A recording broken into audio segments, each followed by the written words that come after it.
తను పెళ్లికి ముందే తెల్లయింది. వేరే ఎవరితోనో కాదు, నాతోనే.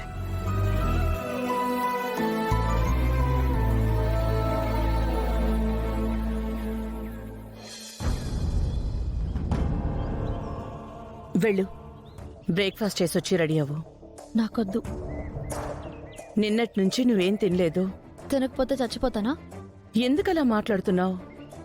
నా మూడేం బాగాలేదు mom, please leave me alone. మేమంతా ఉండి నిన్ను ఒంటరిగా వదిలేయాలా? చెప్పేది విను, వచ్చి తిను. నాకు తినాలనిపించట్లేదని చెప్పాను కదా, ఒకసారి చెప్తే అర్థం కాదా? యామిని, అదితిని చూసుకోవడానికి పెళ్లి వాళ్ళు వచ్చేస్తున్నారు. త్వరగా రెడీ అవ్వమను. నేను రెడీ అవ్వను, ఎవరిని చూడను. 11 గంటలకి వాళ్ళు వస్తున్నారు. ఆ లోపంతటికి నువ్వు రెడీ అయి కిందికొచ్చి కూర్చోవాలి, అంతే. అంత మీ ఇష్టమేనా? ఇన్నాళ్ళు నీ ఇష్ట ప్రకారమే నువ్వు చేశావు, ఇక మా ఇష్ట ప్రకారమే నడుచుకోవాలి. నీకింకో ఆప్షన్ లేదు. నేను గౌతమ్ని తప్ప వేరే ఎవరిని పెళ్లి చేసుకోనని ఆల్రెడీ చెప్పాను కదా. నీకిదే లాస్ట్ వార్నింగ్ బేబీ. ఇంకొక్కసారి నీ నోట్ నుంచి వాడి పేరు రాకూడదు. నా మనసంతా గౌతమ్ ఉన్నాడు.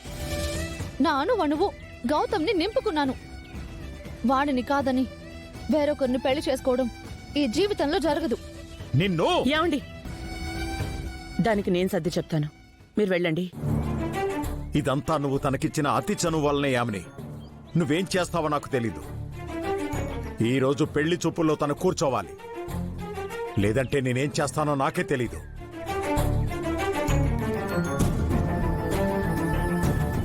చూసావు కదా బేబీ, మీ డాడీ ఎప్పుడు ఇంత సీరియస్గా లేరు.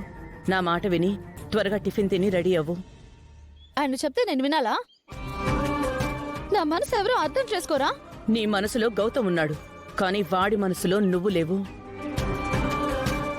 ఇది నీకు ఎందుకు అర్థం కావట్లేదు? నీకోసం వాడు రాడు. నా ప్రేమ గౌతమ్కి అర్థమవుతుంది తప్ప ఇంకెవరికి అర్థం కాదు. వాణ్ణి నిన్ను పక్కన పెట్టేశాడే, నిన్ను పరాయిదాన్ని చేసేశాడు. నీకు అర్థం కావట్లేదా? లేదు మామ్, గౌతమ్ నన్ను ఇంకా లవ్ చేస్తున్నాడు. ఖచ్చితంగా మా పెళ్ళి అవుతుంది. పిచ్చి కూడా ఒక హద్దుండాలే. ఇంత జరిగా కూడా ఇంకా నువ్వు ఇలా మాట్లాడుతున్నావు అంటే నిన్నేమనాలి? నీకు అతి చనువు ఇచ్చానని మీ నాన్న వేసిన నింద నిజం చేయకు. ఆయన కోపం వస్తే తట్టుకోవడం చాలా కష్టం. శ్రావ్యతో టిఫిన్ పంపిస్తాను, త్వరగా తిని రెడీ అవ్వు.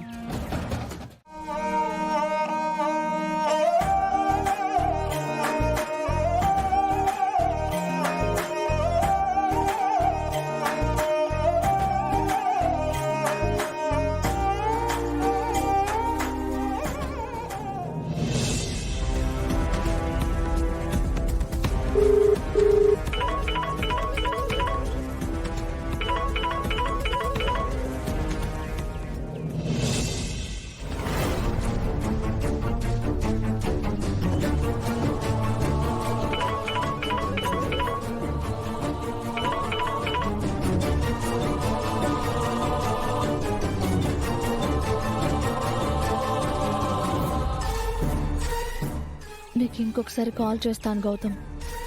ఇప్పుడు గనక కాల్ కట్ చేసావు అంటే నా నుంచి అదే ఆఖరి కాల్ అవుతుంది.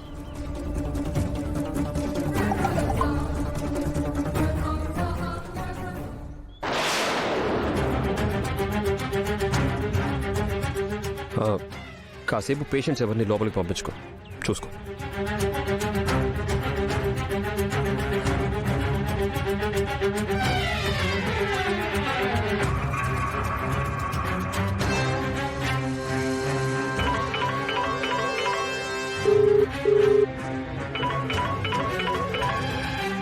ఎందుకని సార్లు ఫోన్ చేస్తున్నావు? నువ్వెందుకు నా కాల్ కట్ చేస్తున్నావు? నేను హాస్పిటల్లో పేషెంట్స్తో బిజీగా ఉన్నాను అదితి. నాకంటే నీకు పేషెంట్స్ ఎక్కువయ్యారా? ప్లీజ్ టైం వేస్ట్ చేయకుండా విషయం ఏంటో చెప్పు. నేను నిన్ను మర్చిపోలేకపోతున్నాను గౌతమ్. నా వల్ల కావడం లేదు. ఎంత వద్దనుకున్నా నువ్వే గుర్తొస్తున్నావు. నాకు నువ్వు కావాలనిపిస్తోంది, నీ ప్రేమ కావాలనిపిస్తోంది, నీతో పెళ్లి కావాలనిపిస్తోంది. లేదంటే నేను బ్రతకలేను గౌతమ్. ఇంకా ఆపుతావా? ఇది చెప్పడానికి ఫోన్ చేసావా? ఫోన్ పెట్టి. ప్లీజ్ గౌతమ్, నన్ను కూడా ఒక పేషెంట్ అనుకుని కాసేపు పేషెన్సీతో మాట్లాడు. నేను నీకు ఇప్పటికే చాలాసార్లు చెప్పాను అదితి, మన ప్రేమ ముగిసిపోయింది. ఎప్పుడైతే నేను అహల్యని పెళ్లి చేసుకున్నానో అప్పుడే మన రెండు జీవితాలు వేరైపోయాయి. నా లైఫ్ నేను చూసుకున్నాను, నీ లైఫ్ నువ్వు చూసుకో. అర్థం చేసుకో అదితి, పదే పదే నన్ను డిస్టర్బ్ చేయకు. నువ్వు బాధపడి అందరినీ బాధ పెట్టక Aditi. Please try to understand. నిజమే గౌతమ్, నీతో కలిసి బ్రతకలేకపోతున్నానని బాధపడుతున్నాను. నిన్ను బాధ పెడుతున్నాను. మీ ఇంట్లో వాళ్ళని, మా ఇంట్లో వాళ్ళని బాధ పెడుతున్నాను.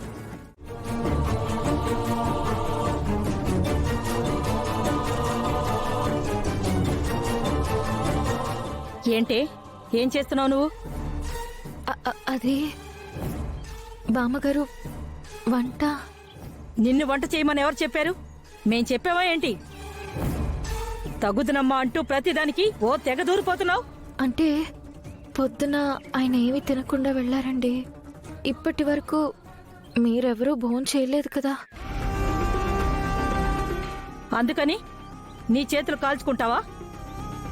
నీ కడుపులో నా మునిమనవాడికి ఏమైనా అయితే అసలు నీకు బుద్ధుందా లేదా? ఏదైనా చేసే ముందు కాస్త ఆలోచించాలి కదా. మీరు ఆకలితో ఉంటారు అని అఘోరించావులే. నువ్వు ఏ పనులు చేయక్కర్లేదు. కడుపులో ఉన్న నా మునిమనవాణ్ణి జాగ్రత్తగా చూసుకో, అది చాలు. అర్థమైందా?